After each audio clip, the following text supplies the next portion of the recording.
Welcome to Banyan Books, Branches of Wisdom, celebrating the joy of bright ideas and heartful lifelong learning. Branches of Wisdom is a series of intimate conversations with the world's most influential authors and visionaries. We explore spirituality and the human mind, ecology and culture. Most episodes are recorded with a live audience. You can join our live events and submit questions to your favorite guests. Check out our upcoming schedule at banyan.com. Since 1970, Banyan Books has been a rich oasis at the crossroads of wisdom and philosophy, offering resources for humanity's evolving paths. We're a locally owned, independent bookstore in the heart of Vancouver's Kitsilano neighborhood. Visit us in person or shop online at banyan.com. Please subscribe, follow, like, and leave your reviews for the podcast. And now, enjoy.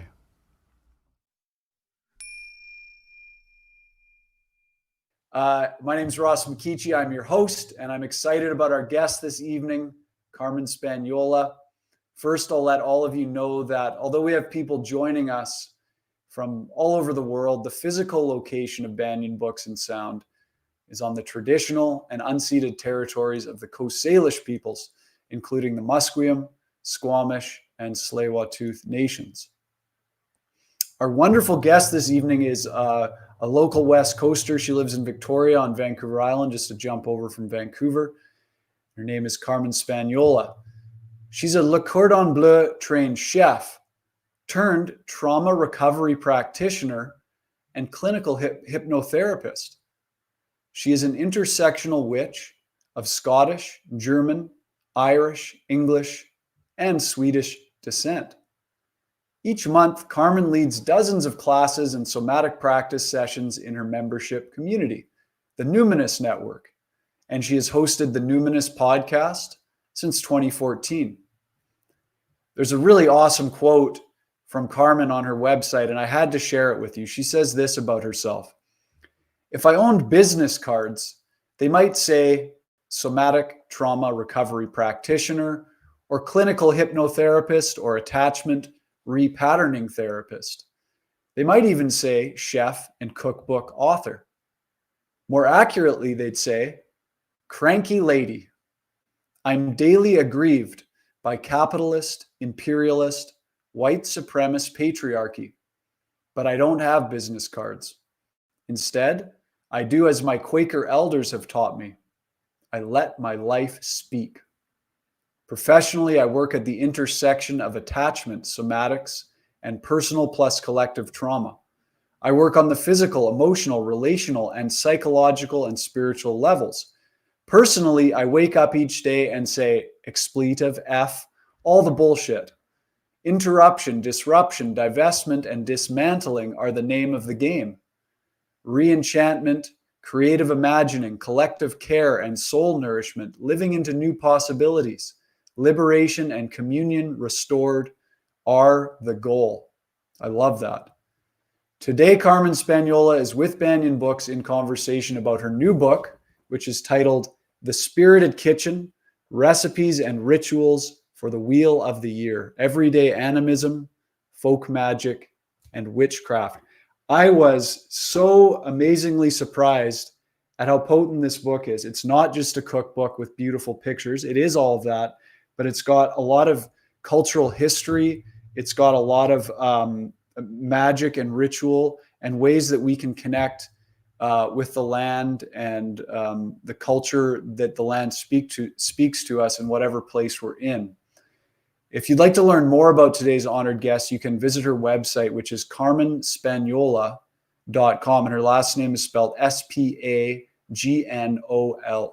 Ladies and gentlemen, a warm Banyan welcome for Carmen Spagnola. Hello. Hi, Carmen. Hi. Actually, that all sounded like a fun party. I was like, I'd go to that. Well, it is a fun party. Actually, like all of the feasts that you have laid out in this book are incredible. Really incredible. Yeah. Thank you. And they're based on real parties. We've had real observances, real gatherings we've hosted for the Wheel of the Year. Many of the photos in the book are actual events. So yeah, that is the feel. It's kind of a kitchen party.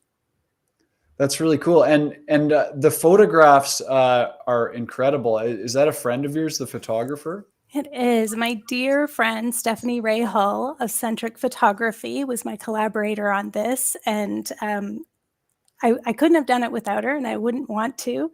And I do hope to write more cookbooks in the future. And but I'll wait until she's ready, because she's the only one I want to collaborate with. She makes our tiny house look really beautiful. She made everything just look so magical. Yeah, I was really happy with the result. Yeah, it looks so nice.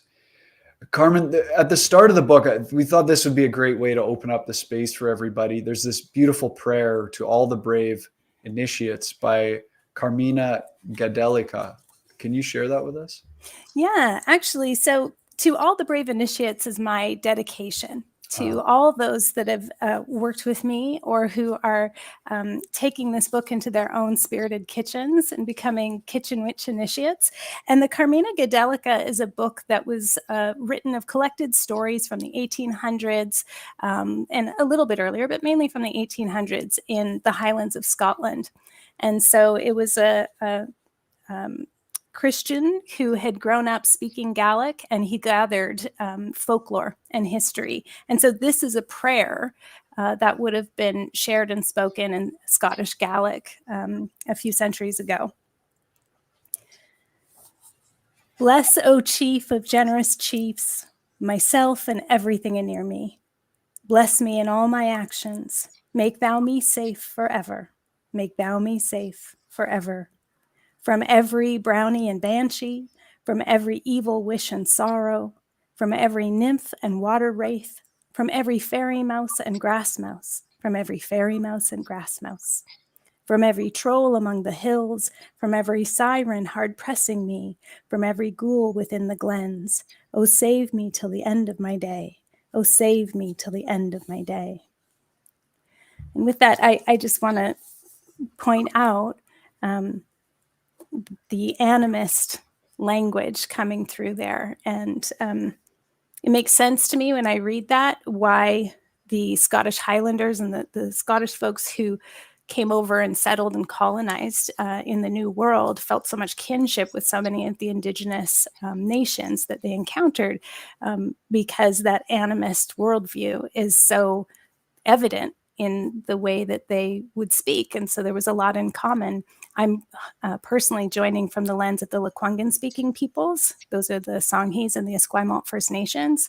And I feel, as I've learned more about my own Scottish Highlander ancestry, greater and greater kinship in the way that the clan system is so similar to the way so many of the nations were set up here, even just in the area where I live. Even things like fosterage and reciprocity with the land. There are just so many ways in which it makes sense to me that there is a human impulse to be in right relationship with the land, and that hopefully will inform our relations with each other. That's one of the reasons why I think the ancestral veneration piece of the Spirited Kitchen can help those of us who are white-bodied or who have mixed heritage, who have both oppressed and oppressor in our lineages, to have more compassion and to be walking on the land and being here in a good way. You've had a really interesting journey, I think, Carmen, from going from a Le Cordon Bleu-trained chef to working, as you say, at the intersection of attachment, somatics, and personal plus collective trauma. And now you've put out this amazing book. I'm wondering if you can just illuminate for us a little bit about your journey for people to understand who you are and where you've come from and how this book came to be. Mm-hmm. Yeah. So, as you mentioned, I'm mainly of Scottish descent, as well as Irish and English and German, but I didn't feel very much connection to those lineages. I don't know very much about my ancestry. A lot of it is sort of lost to time.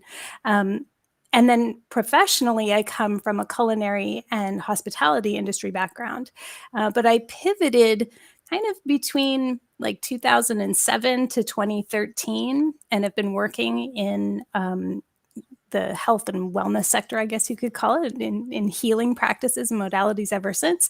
And it wasn't a happy pivot in a way. Like I had worked in food and wine and restaurants. After being a chef, I was a sales rep for some of the great wines and spirits of the world for many years. But I decided, I felt this call to work in retail, actually. And so, Banyan being like a iconic store is one that I modeled myself on when I had a store in West Vancouver, based on sustainable design and, ethical trade. But then the Great Recession happened and it washed my business away. And here I'd been like a very successful, well-educated person who just lost everything within a few months. And I found myself facing the situation of being a single parent of like a 5-year-old kid in West Vancouver, trying to keep the roof over my head and the lights on with no income. And I was so sad and depressed. I literally couldn't even get a job at Starbucks. I remember going to apply for a job at Starbucks after my store had closed down and crying when she was like, "Wow, you have this incredible resume. Why would you want to work here?" And I started crying, and the lady was like, "I don't know if customer service is the best choice for you right now." and so like when I couldn't get a job at Starbucks, I was like pretty rock bottom. And I ended up having to go to the welfare office. I ended up going on welfare. And in order to keep paying for my rent, I had to really save my pennies when it came to food. And I fortunately was offered this roadside garden. And it already had potatoes and kale and parsnips and herbs and things like that. And so I started tending this garden like my life depended on it, because it basically did.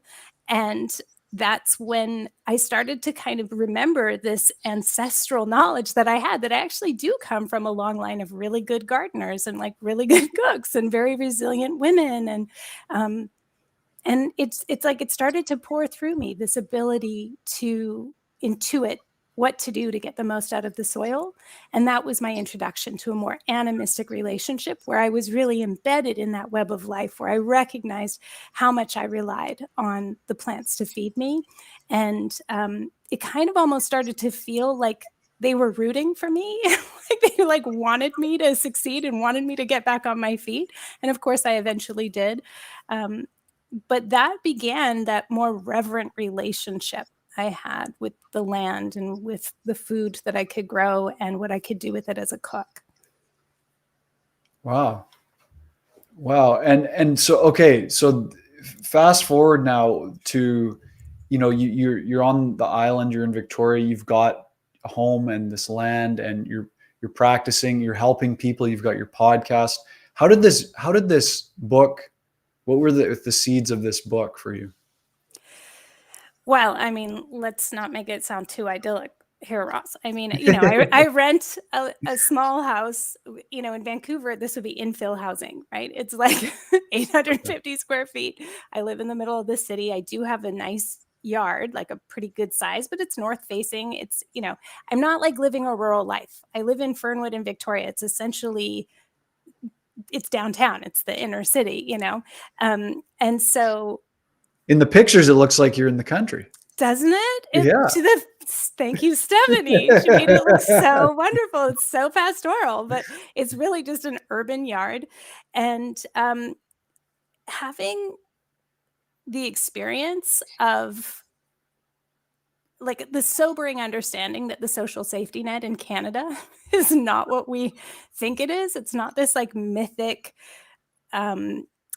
security blanket that I kind of grew up thinking, we don't live in Tommy Douglas's Canada anymore, Ross. Like there's just like not that much going on in terms, like you have to be really destitute to get help from the state. And so it kind of started my radicalization as well, where I was like, wow, okay, so like collective care, mutual aid, reciprocity, the trauma of capitalism. That's when those seeds started to take root, and I began training. And so now, of course, I have multiple credentials in modalities like clinical hypnotherapy, so I could work with people who had mental health issues, with trauma recovery, with disability justice, etc. And one of the things I have found is that food and ingestion behaviors, eating and drinking together, are one of the ways that we come together as a community. It's medicinal for our bodies, but it's also medicinal for our relationships. And the basic unit of society is the meal. You know, it's not necessarily the heterosexual coupled family, the nuclear family, that kind of thing. It's the meal. That's what brings us together, and we can build off of that. So when I'm working in trauma recovery, I talk a lot about contact nutrition. There's basically 5 forms of contact nutrition. It's kind eyes, it's vocal prosody, it's safe touch, it's shared rhythm, and ingestion behaviors like eating and drinking. We know from, if folks listening are familiar with polyvagal theory and Stephen Porges' work, this is what we're talking about. We're talking about the interpersonal neurobiology of that. And one of the things I've recognized in my own spiritual life is that whatever our trauma or attachment wounds are, etc., in our relationships with humans, it's going to show up in our relationship with the more than human as well. And so much of what I'm trying to teach people is about how to scan for and find safeness, tolerate resting in states of well-being and in proximity to love and care, and like really trust it and receive it and let it come in. And when we couple that with food, the feeling of like getting kind eyes and conversation, or the sense of like inviting the greater powers, the benevolent powers, to come sit with us and, you know, break bread with us, dine with us, be with us at the table, or perhaps our ancestors. One of the things that happens is when we couple that with food, we get a feeling of satedness. It's like I'm taking in all this goodness. I'm able to absorb the feelings of belonging and connection, and also my tummy's full. And so we can actually condition our nervous system to have a feeling of satisfiability and enoughness and connection. And so when I'm bringing people together, whether it's online or to do like a Wheel of the Year ritual, or whether we're at my home and we're doing ritual craft with meals, all of these things are designed to be able to feel connection and belonging, but also satedness, an ability to like feel full, you know, and enoughness, that I am enough and I'm getting enough. And there's always connection and belonging and nurturance available to me. I don't know if I'm answering your question, but I'm trying to kind of paint a picture of like, this is where the book is coming from, and what we're trying to do when we weave the recipes and rituals together, and how it's a form of trauma recovery from living in capitalist, imperialist, white supremacist patriarchy. It's kind of an ambitious thing, but I think I've managed to kind of weave it in some subtle and more obvious ways in the book. Yes, you have. Wow. That explanation you gave, it was fantastic. I just want to make a note for those who don't know the work of Dr. Stephen Porges. We had him on the program maybe a year ago or so. So you can look back and find that episode if you want to learn about polyvagal theory. Okay. So where does the idea or the practice of witchcraft fit into this? Because early in the book, you give a word on witchcraft, and I'm just going to share a little quote. You tell us, the notion of quote unquote witchcraft was an invention of the 15th century as a negative rebrand of millennia old folk practice, which served to protect powerful, rich white people, mostly men, from the outrage of the people they enslaved and stole from. Yes. Shout out to Silvia Federici, who wrote this wonderful book, Caliban and the Witch, which, you know, admittedly, it's kind of dense. It's pretty hard to get through, but I know a lot of people who wouldn't identify as witches, who wouldn't publicly say that. And I think it's because they don't know what a witch is. And so a witch, I believe there are many different kinds of witch, but if you are a person who is an animist, and you are a person who is an activist, I think that makes you a witch. You may not identify as that, but those are the two things that I also think can kind of inoculate us from like Instagram witchcraft. Don't get me wrong. I love Instagram, totally on Instagram. Follow me on Instagram. Love it. But if you aren't an animist and you are not an activist, I question whether you're actually a witch, even if you say that you are.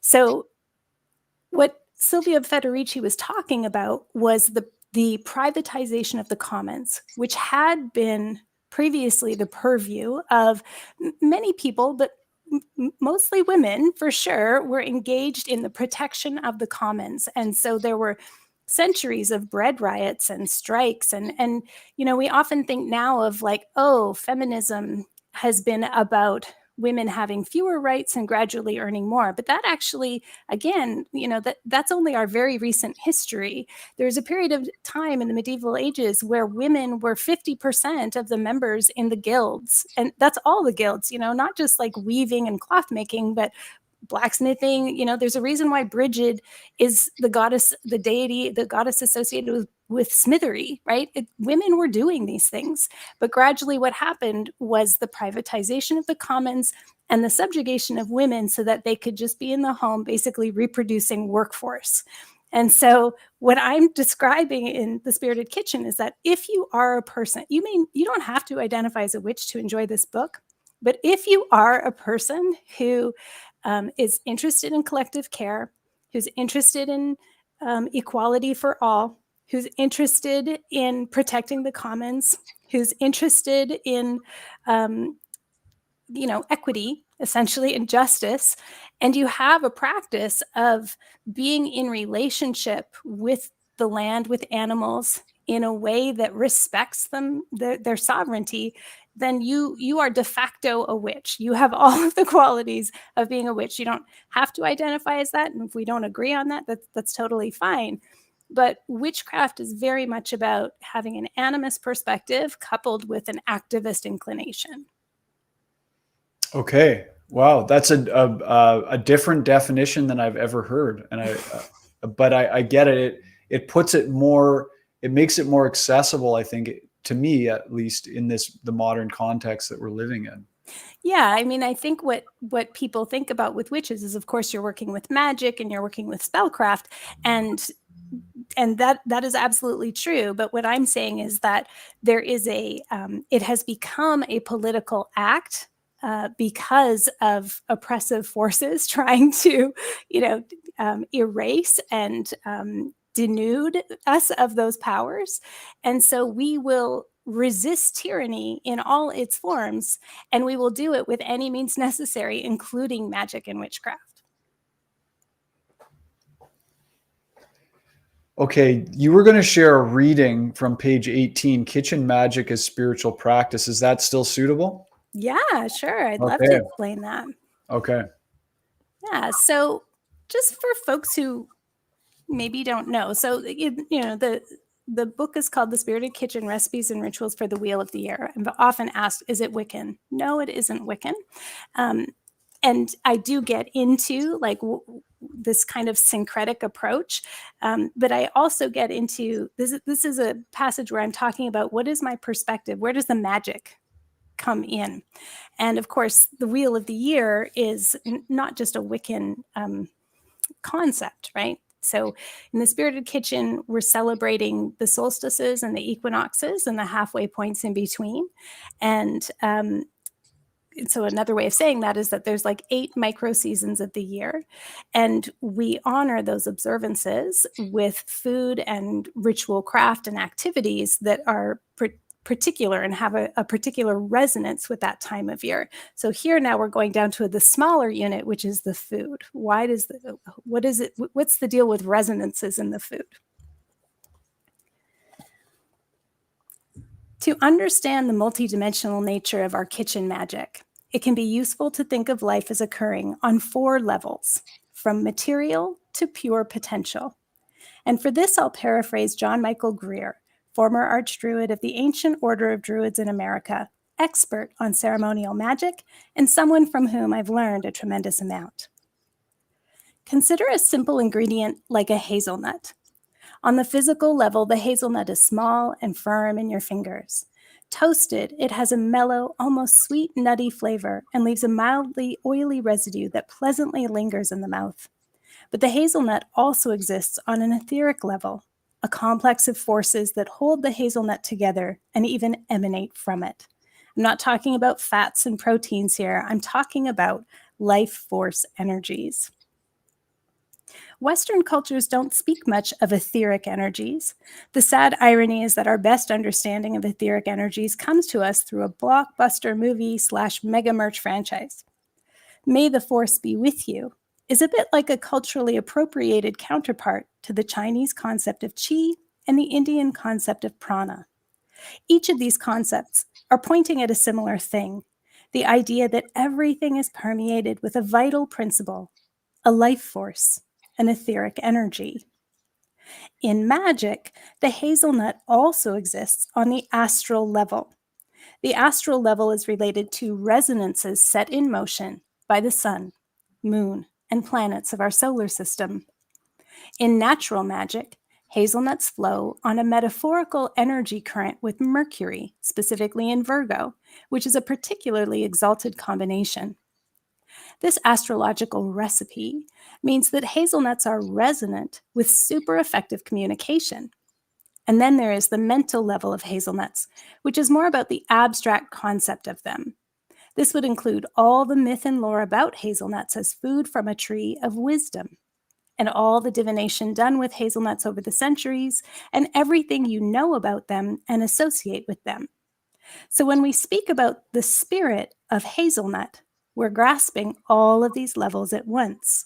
Spirit is the maximum potential, encompassing all of these dimensions simultaneously. Long after the physical dimension of the hazelnut is no longer perceptible, after it has moved through and out of your body, the nutrients it has provided you remain in the glow of your skin, the strength of your nails, and the luster of your hair. The memories of it are carried forward and added to hazelnut lore. The resonances still exist and can be revived as soon as you catch the scent of hazelnut syrup in a coffee shop. The aroma ignites a cellular memory that inspires mindfulness and a moment of spiritual resonance. This modern Druidic explanation of the resonances between all things is helpful to keep in mind as you use this book. Though sometimes I do use the word symbol as a convenient term, what I actually believe is that everything carries a multidimensional resonance through which the magic flows. When we maintain awareness of the multidimensional nature of our ingredients and the significance of how and when we employ them, then each recipe we make is actually a ritual in itself. We are blending energies, conjuring something new and specific, taking that into our body and integrating it into our being. We become the talisman. We are the magic.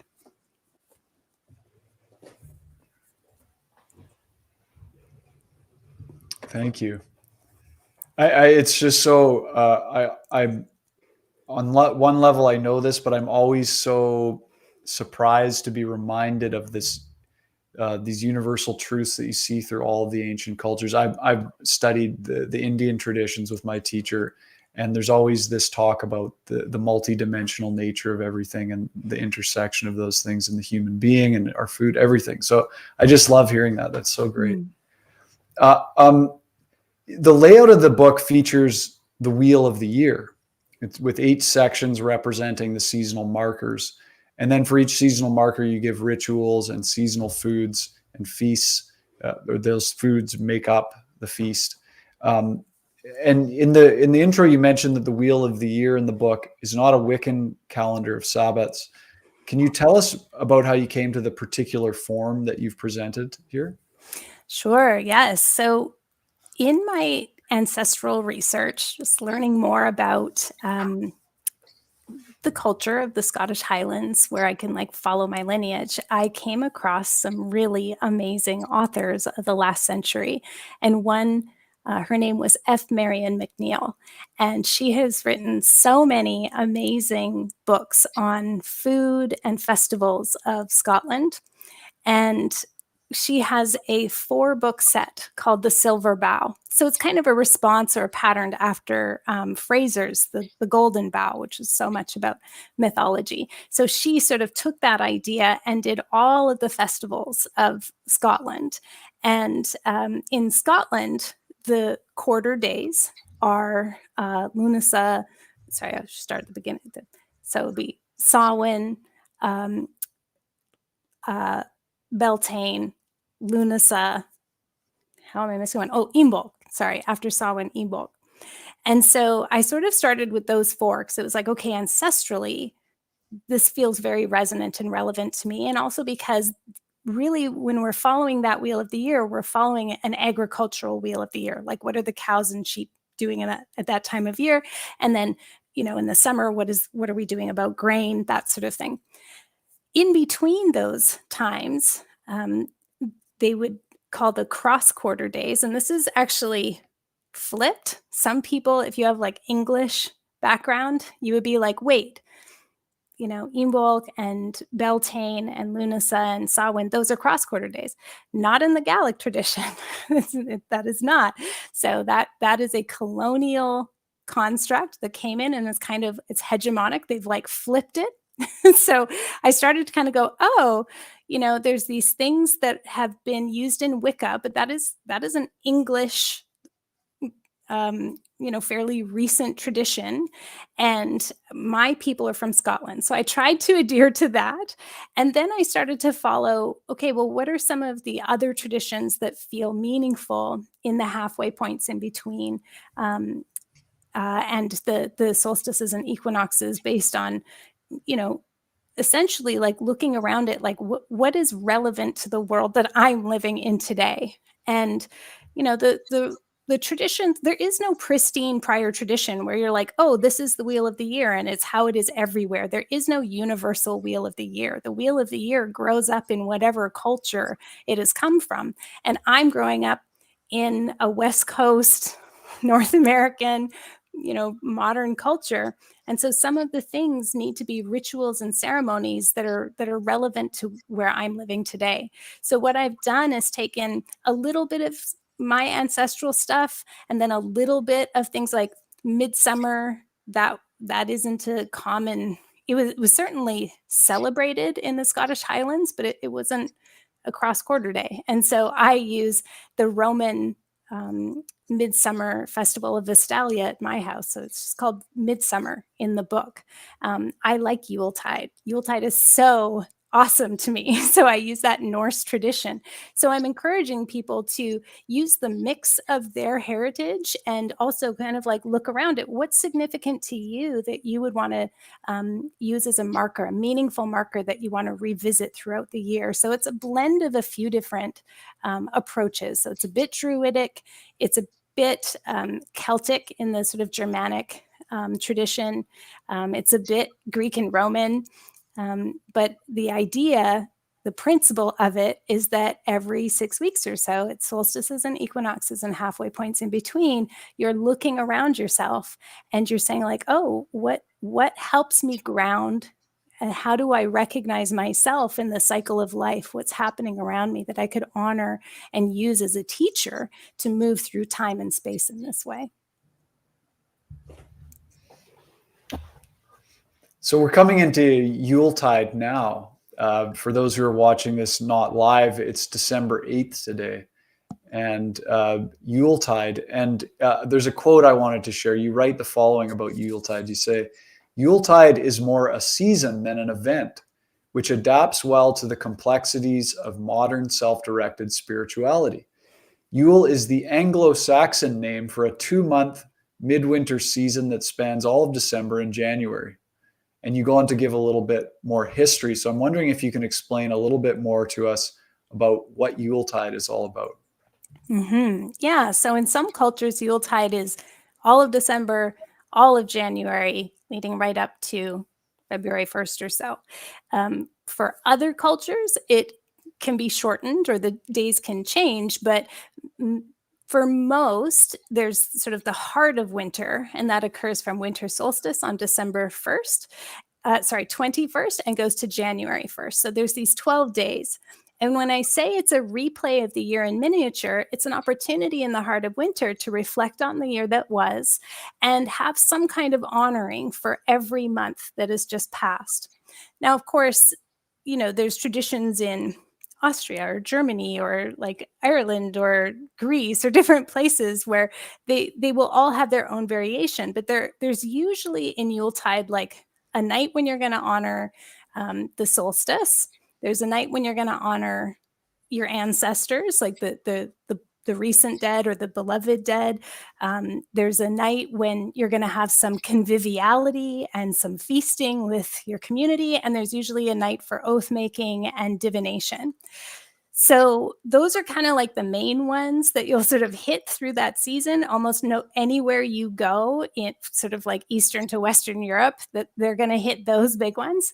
But the December 21st to January 1st does show up in a few different places. And for me, as a modern, it makes sense to me to have this experience of reflecting and replaying the year so that we can end it in a good way and then release it.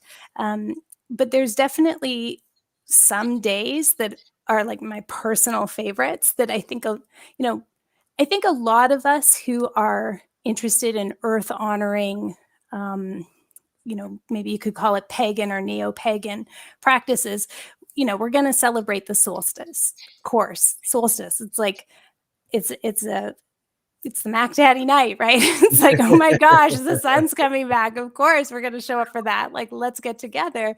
But also, it can be, in many cultures, considered Mother's Night because everything begins with the mother. And so for Mother's Night, you would be celebrating your matrilineage. You might be putting photos of your ancestors from your maternal line on the altar. You would be making offerings maybe of their favorite libations. I put a little drambuie on there for my grandma, that kind of thing. Or making a very treasured family recipe.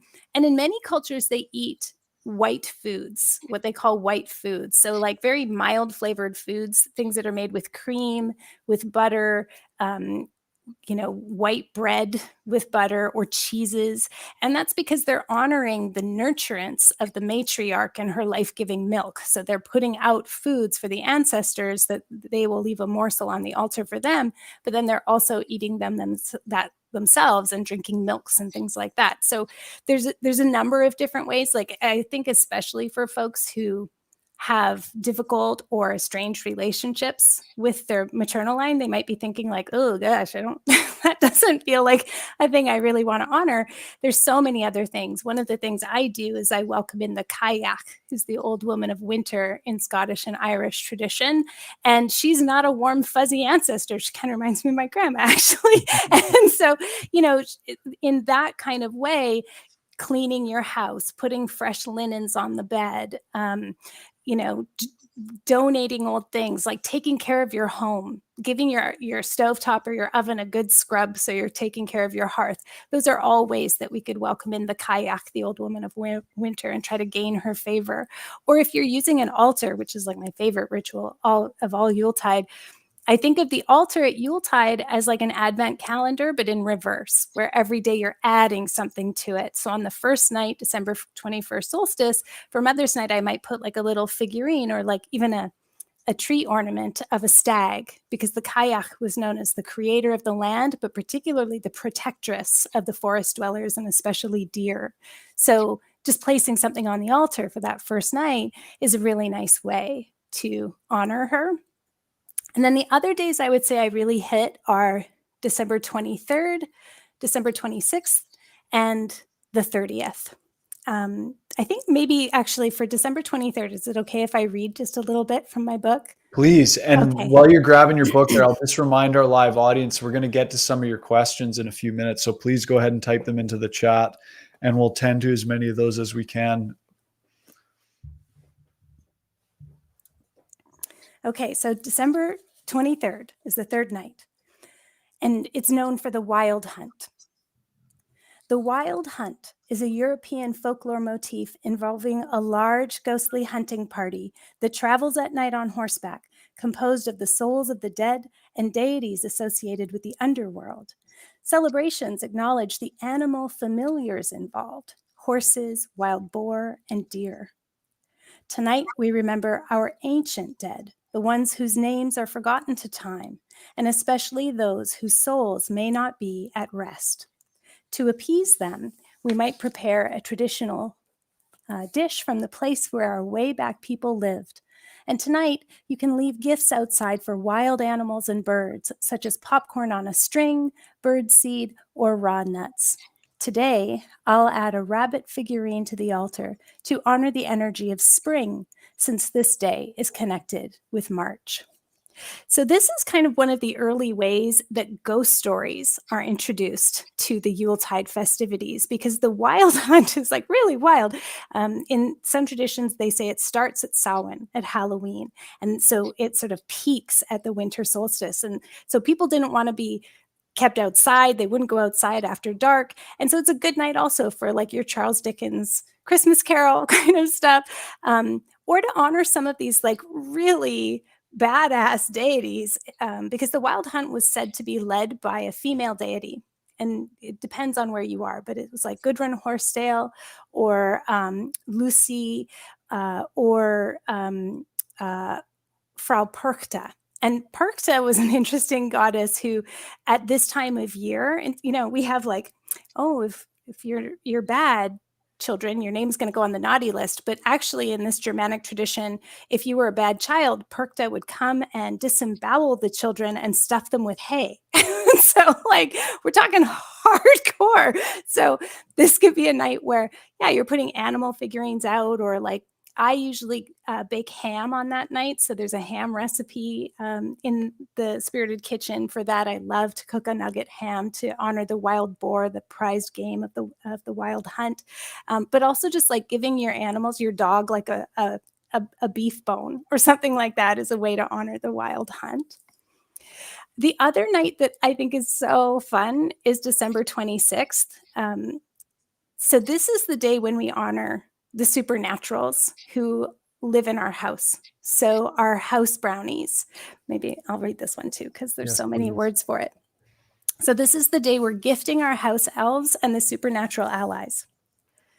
Today we gift to the gnomes, elves, fairies, brownies, tomte, nissa, kobold, domovoy, and other little people living in your home. These are tutelary spirits who protect your house and property. In the Scottish tradition, brownies help out with chores and yard work and watch over livestock, and generally bring good luck throughout the year. Bowls of porridge or rice pudding and tiny glasses of milk, beer, cider, or brandy are common offerings. Little people are not always benevolent, especially if they feel slighted or taken for granted. So this is an important observance to ensure smooth operations in the coming year. So where, in sort of secular or Christmas traditions, we put out cookies for Santa, the cookies at our house are for the house brownies. And it's very much to like honor them. And I'll even show you one year to honor my house brownies, I was courting a house brownie. I was trying to get one to take up residence. So I made a little model of our house and painted it with our house paint. And like, it has a little tiny house version on a shelf that comes out for our house brownie. And I like leave little oats or things like that there to be like, this is your place. And there's certain places in every home that your domestic spirit will be kind of drawn to. So like certainly at your front door. So it's nice to have like maybe a dried flower or just like jingle bells or something, a little gnome figurine to sort of signal like, hey, we're open to your help, come take up residence here. But also your hearth. So that'll be wherever you do your cooking. So in many traditions, if you make a nice meal that night, you would take a little of the sauce and you actually smear it on your stovetop as a way to make a little offering to your tutelary spirit. And then the last day that's important to me is December 30th. So usually in Yuletide traditions, there is one night that's a bit more somber where we're acknowledging the recent dead. So I spend December 30th 1 hour at least in vigil with a candle, just reflecting on the people that I know or have heard of who've died in the past year. And my ritual for that night, well, I'll gather with people in the Numinous Network and we'll do vigil together. But the ritual that I do is I'll write down their names and I'll write prayers. And then I find this a really important part of my overall grief practice and my justice work through the year in terms of bringing my faith, my spiritual faith to that. And so I'll look up all of the people who died by, for instance, police violence in Canada. It's like literally on Wikipedia. And I'll write down their names and I'll write a little prayer for them.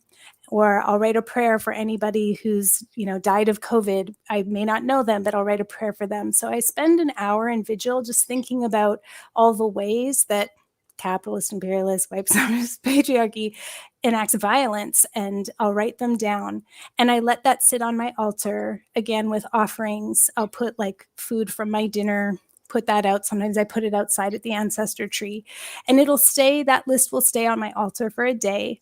And then the next day, on December 31st, when we have a fire to help cleanse and purify from the past year, I'll put the name very reverently on there with some incense that I've made as some spirit food, and just use that as a way to help release their energy and send them to a place of peace. So those are some like really important dates that I really focus on during my 12 days of Yuletide. And they're not necessarily like the Christmas Eve, Christmas Day, New Year's Eve thing that a lot of people do. But what I love about that is that it does give me an extended period of reflection and honoring and gifting. And I feel like I'm in contemplative practice for like a couple of weeks, so that by the time I get to December 31st, I really do feel like I'm ending something well and I'm ready to usher something in. Wonderful. And just so people get a sense, everything that Carmen's just shared with us about Yuletide, each section of the book, the 8 seasonal markers through the wheel of the year, she does the same thing. There's a kind of an overview of the history across some of the different Northern Western European cultures, and there's different rituals, and then there's a feast with recipes and food given as well. Before we get to some audience questions, I had to ask you about this. I'm just going to hold up the picture of your traditional eggnog, because I have committed to making this for my family this year. It sounds so good. And you tell us that it's a potent brew and we should drink it in our tiniest, daintiest teacups. Can you tell us a little bit about that? Oh, yeah, absolutely. So it's got the eggs and the alcohol, and the alcohol basically like pasteurizes, like it preserves the eggs so that it's like very safe to have actual eggs. And then you get this like very good frothy thick. It's like, it is the best eggnog you've ever had.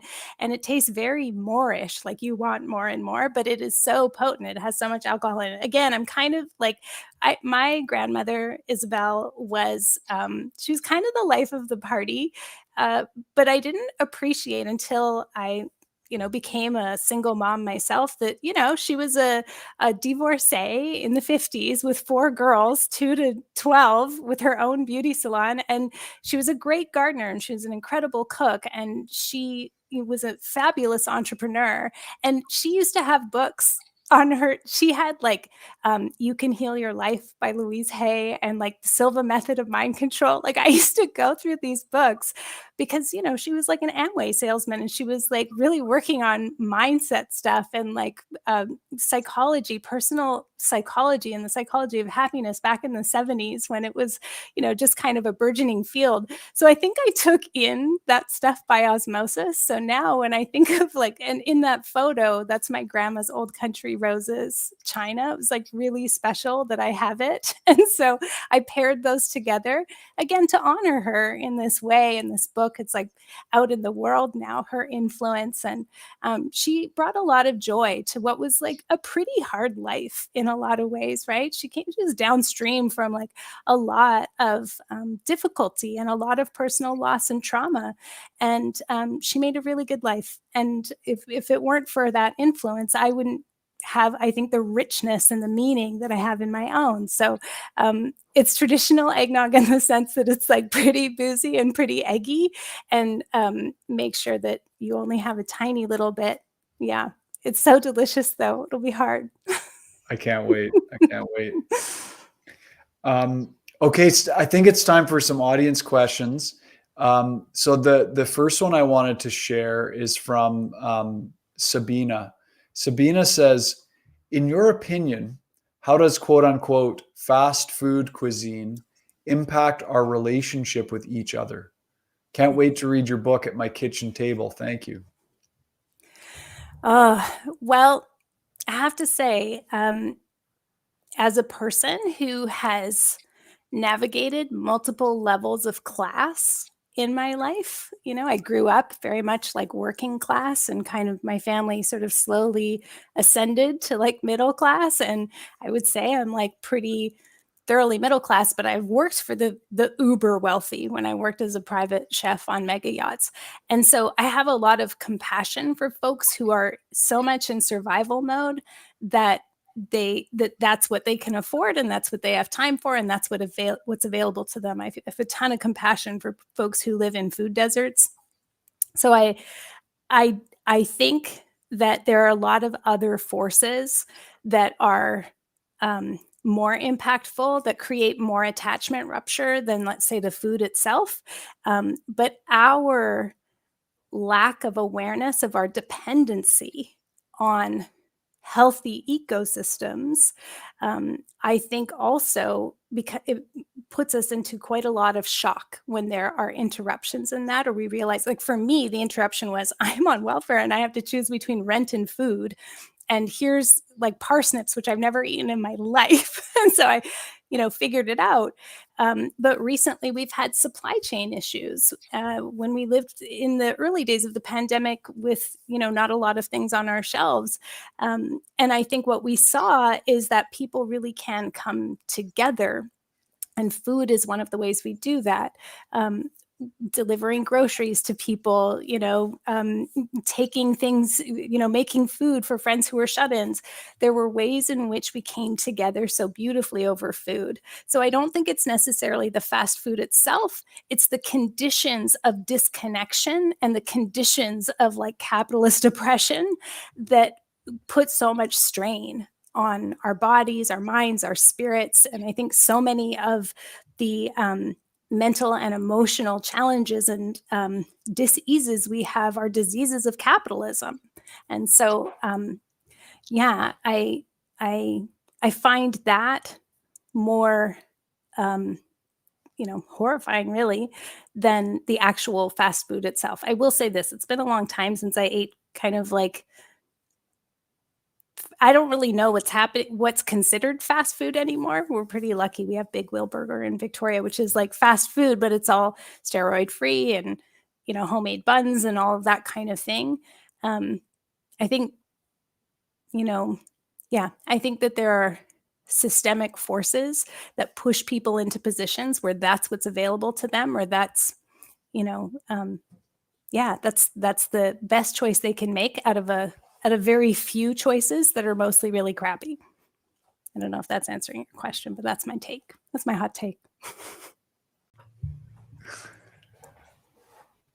Thank you. And there's another question here from, hang on, let me just find the name here. Okay, here it is. It's from Wendy. How did your experience in trauma healing and somatic therapy influence this book?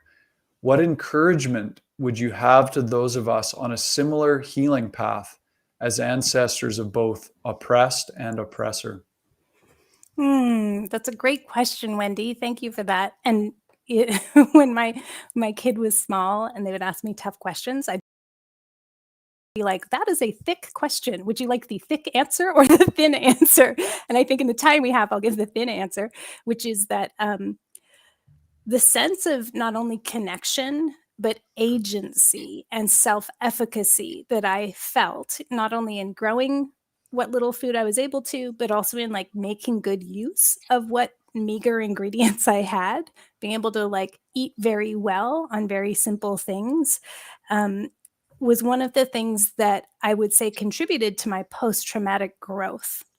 So, we know of that stressful situations, prolonged an acute stress can create post-traumatic stress disorder, but sometimes there is post-traumatic growth where there is like an edge or a breakthrough that comes through severe challenge. And I would say that it was that sense of self-efficacy that once you learn how to do any one thing, you learn that you can learn new things. And so I learned that I could be really resourceful. I also learned that if I was attuned and paying attention, the garden or the food just needed a little bit of my attention, a little bit at a time at the right time. And it's the same with trauma recovery. You're not in healing all the time. The world is just like always going to give you reasons to be dysregulated and disconnected. And what we're looking for is a little bit of settling and nervous system discharge and resolution at the right time. A little bit of attunement at the right time is really what's needed. You don't have to always feel good or always feel healed, right? And I'm not always going to be able to do like some elaborate ritual, but when I'm in genuine relationship with the greater than human, then just making a cup of tea can become my offering. I can like ask the ancestors, do you want to have tea with me right now? Or I can make, avocado toast, and I can turn that into a ritual of gratitude and rejoicing. And it's just a little bit at a time at the right time, just enough contact nutrition to help my nervous system settle and kind of open up that possibility that I can take one more step. I may not know like where I'm going, or, I may not have a sense of like, okay, what does healing look like for me? But it opens up the possibility for me to like scan for safeness and step in that direction. And then when I am receiving hospitality, or I'm receiving goodness, or like something awesome happens, or somebody does bring me a casserole when I'm like really going through it, I can receive it really fully and give my nervous system a rest, a true break, so that I'm not always in survival mode. So when you go through the Spirited Kitchen, yes, it's recipes and rituals, but it's also essays. It's also giving you kind of ideas about manner of approach, not only to be in relationship with spirit, but with yourself as well. And so, all my work is woven and cross-pollinated, whether it's like my hospitality work or my healing work. It all comes together as a through line towards personal and collective resilience in the Spirited Kitchen. Wonderful. We're just coming to our time. Just a reminder to everyone, as Carmen just mentioned, we've been speaking about her book, The Spirited Kitchen: Recipes and Rituals for the Wheel of the Year. And it's a fantastic book. I'm looking forward to exploring it even more, and of course, making the eggnog and other recipes, as well as trying some of the rituals. Carmen, is there any final words, anything you want to share, any upcoming programs you've got going that you want to let people know about, or anything like that? Oh, well, if people are like into what we're doing in the Spirited Kitchen, I think they'll really love how it becomes animated in the Numinous Network. So every 6 weeks, we're doing a Wheel of the Year event. There's like rituals for every one of the chapters of the book where we come together live online. We do ritual crafts. I lead people through altar time. Sometimes there's trance work, there's ancestral veneration, etc. And we do a craft together. Specifically at Yuletide, everyone welcome to sign up for just 1 month even of the Numinous Network. I would say Yuletide is the best time because you'll get access to all my courses, but you'll get to spend those 12 days with us where we're doing it in community. And I want to speak especially to folks who have very sensitive nervous systems or who feel overwhelmed at the holidays, because that's a large population in the Numinous Network are people who have chronic illness and disability and very sensitive nervous systems, including long COVID. So if you have autoimmune stuff and you're just like, oh my God, the holidays are this just sounds beautiful, but like too much. One of the approaches and like our theme for this winter is restive, festive. So you don't have to do all the things. Someone in the collective will be doing it. So if you don't get to do a ritual, it's all good, my friend. somebody's doing it and is going to share about it. And we just take it in like through osmosis. We let our mirror neurons do the work, and we just rest in that state of well-being of like, oh, that's so nice. They made a gingerbread house or whatever it is. And so every day for those 12 days from December 21st to January 1st, there's like a 20-minute private podcast where I explain all the history and folklore of the day and different suggested rituals. And then there's a 3 to 5 minute meditation as well. So you can just like drop right into some self-regulation and some calmness and soothing. And then the community is there to like post pictures and say, oh, I tried this recipe, or this is what I did for my fire ritual on the 21st, or that sort of thing. It's really fun. And it's like the Spirited Kitchen like comes alive for this period. So I'd love to invite people to just check it out at my website, carmenspagnola.com. Just click on the Numinous Network or the Spirit of Yuletide to join us. I'd love to have you. Wonderful. Thank you. That sounds great. And I just want to share one comment. We've got lots of thanks rolling in. This one's from Karen. She says, thank you so much for this. I am so rushing down to Banyan tomorrow to pick this book up. Appreciate the many threads you weave together. Oh, that's so sweet. If I was in Vancouver, I'd be rushing down to Banyan to do a bunch of shopping too. Thank you so much for having me. It's such an honor. I've been, as most people who are from BC, you know, probably anybody from BC who's been on your show has said, I love coming to Banyan. I've been shopping there for decades. And it is so true. It's destination. Whenever I come to Vancouver, so many of my card decks are from there. So it's a huge honor to be here. Thank you for having me. Thank you, Carmen.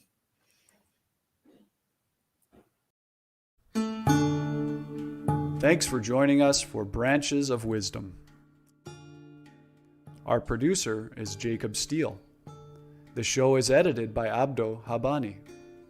And I'm your host, Ross McKeechee. Watch all our conversations on YouTube by searching for Banyan Books, or listen on your favorite podcast platform. Please subscribe, follow, like, and leave your reviews and comments. We love to hear from you. For all our live events, books, and more, visit us at banyan.com.